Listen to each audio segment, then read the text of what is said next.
नमस्कार, नवतेज डिजिटल में आपका स्वागत है। रुक करते हैं उत्तर प्रदेश की खबरों की ओर। खबर यूपी के बिजनौर से है।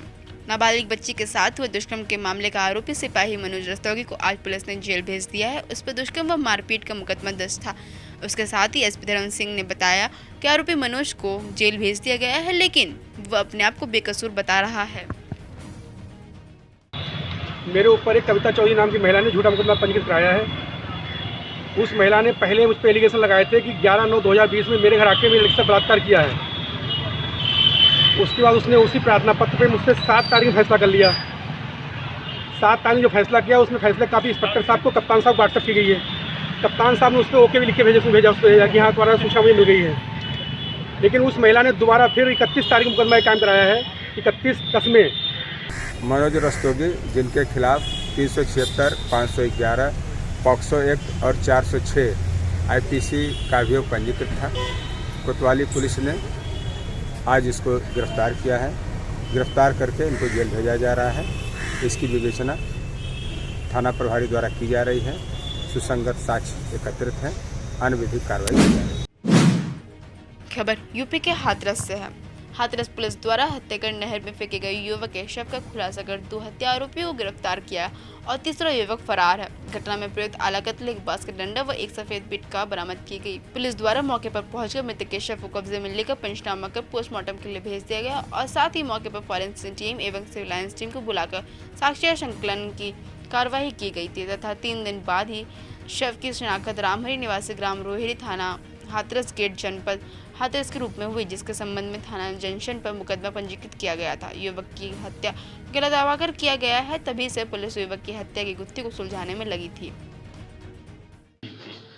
बॉडी की शिनाख्त जब मीडिया में उसके फोटो और न्यूज़ प्रकाशित हुई तो 19 तारीख में उसके भाई ने उसकी शिनाख्त की, जो रोहेरी गांव का रहने वाला था, थाना हाथरस गेट क्षेत्र का। इस जानकारी पर उसके जब पूरे घटनाक्रम की जांच पड़ताल की गई, उसके मृतक के बारे में पूरी जानकारी की गई, तो ये जानकारी मिली कि मृतक एक फैक्ट्री में काम करता था और उसी फैक्ट्री में एक महिला काम करती थी। मृतक उस महिला से शादी करना चाहता था। उस महिला से एक जो अभियुक्त है, जो गिरफ्तार हुआ है भोला, उससे उस महिला के अवैध संबंध थे और महिला ने अपनी समस्या उससे शेयर किया। अभियुक्त ने अपने 2 मित्रों के साथ। खबर यूपी के गोरखपुर से है। दीनदयाल उपाध्याय गोरखपुर विश्वविद्यालय के छात्र हॉस्टल खाली कराए जाने के विरोध में आर पार लड़ाई के मूड में आ गए हैं। वहीं छात्रों ने कुलपति आवास पर घंटों प्रदर्शन किया, पर कुलपति बाहर नहीं निकले तो देर शाम कांपने वाली सर्दी के बीच छात्र शर्ट उतार कर अर्धनग्न प्रदर्शन करने लगे। इसके बाद से हड़कंप मच गया। छात्रों को समझाने की शिक्षकों द्वारा बहुत कोशिश की गई, पर वो नाकाम रहे। छात्र कुलपति से मुलाकात पर अड़े हैं, उधर कुलपति घर के अंदर बंद रहे। दीनदयाल उपाध्याय गोरखपुर विश्वविद्यालय के छात्रावास के हम सभी बॉयज छात्रावास के रहने वाले विद्यार्थी दोपहर 12 बजे आते हैं। कुलपति का एक फरमान आता है कि छात्रावास को कोरोना को देखते हुए खाली किया जाए, जबकि कक्षाएं चल रही हैं, लेकिन फिर भी विद्यार्थियों को बाहर जाने के लिए कहा जाता है। हम सभी 12 बजे से लगातार धरना प्रदर्शन कर रहे हैं कि हमें कुलपति जी से मिलना है।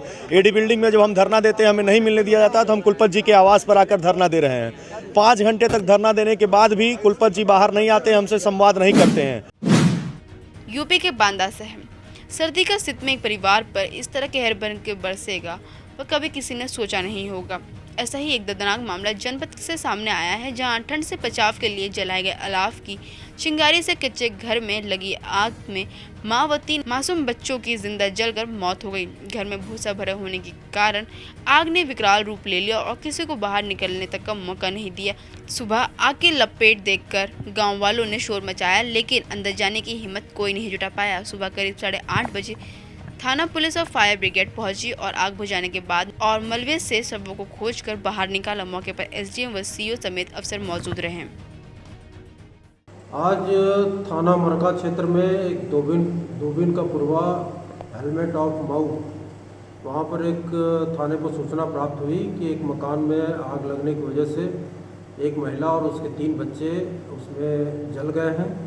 इस सूचना पर तत्काल पुलिस फोर्स मौके पर पहुंची और मलबे में उनसे ढूंढ करके उनकी डेड बॉडी को निकाला गया और उनको पंचायतनामा और पोस्टमार्टम की कार्रवाई के लिए भेज दिया गया है।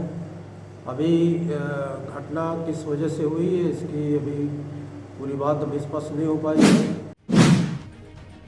खबर यूपी के अलीगढ़ से है।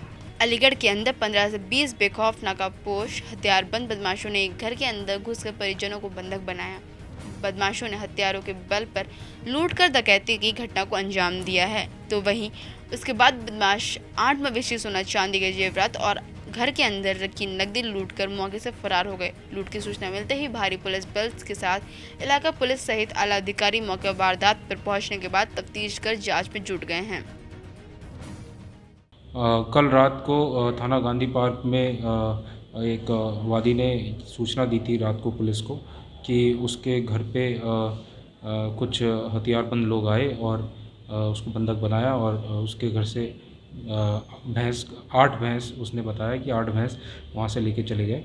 इस संबंध में पुलिस मौके पे पहुंची और तफ्तीश पुलिस ने चालू की है।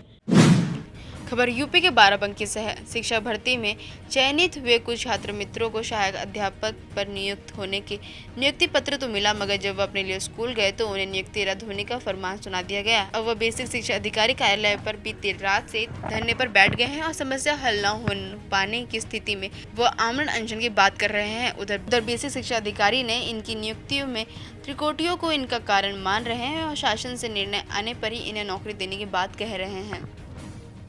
सहायक अध्यापक वो है ही नहीं, चूँकि ऑनलाइन आवेदन इनके द्वारा भरा गया था और 1 दिसंबर 2018 का शासनादेश है। उसके क्रम में इस शासन से समय समय पर जो निर्देश और विभाग द्वारा मिलते हैं उसके क्रम में इनके द्वारा जो ऑनलाइन आवेदन भरा गया और जो डायरेक्शन थे, अब 14 और 15 तारीख को हमें इनका काउंसलिंग करा के नियुक्ति पत्र 16 तारीख को समारोह आयोजित करके देने का निर्देश हुआ था।